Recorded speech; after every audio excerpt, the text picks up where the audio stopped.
All right, number 12, it says, what are the zeros of the function? So what do I mean by the zeros? I want you to know this, okay? The zeros of a function is the same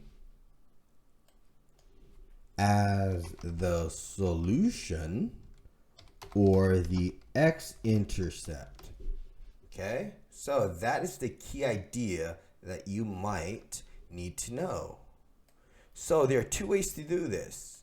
You can solve, so you can set all these equal to 0 and solve, or you can just look at the x-intercept. That is what I'm going to do here. I'm going to go to DESMOS graphing calculator and graph every one of them and just look for the x-intercept. So let's do the first one. I'm going to type in my exact function.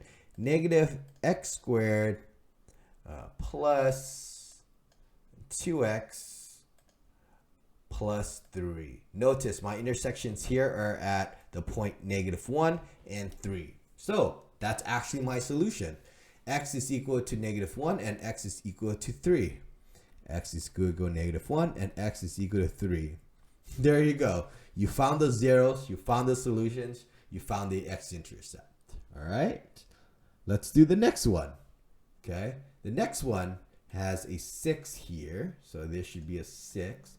It should be a positive. So x squared plus 6 minus 6x plus 8.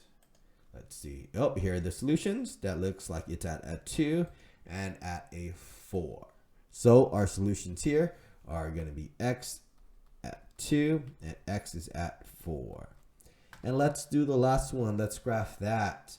X squared plus 8x. So this has to be a plus 8x. And then we have a plus 16 here. Let's see. And oh, there's only one solution. It is x is equal to -4. So this one is just x is equal to -4. All right. There you go.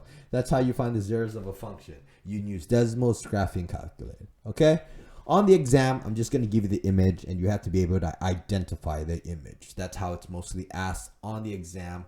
It never is going to ask you to graph it itself.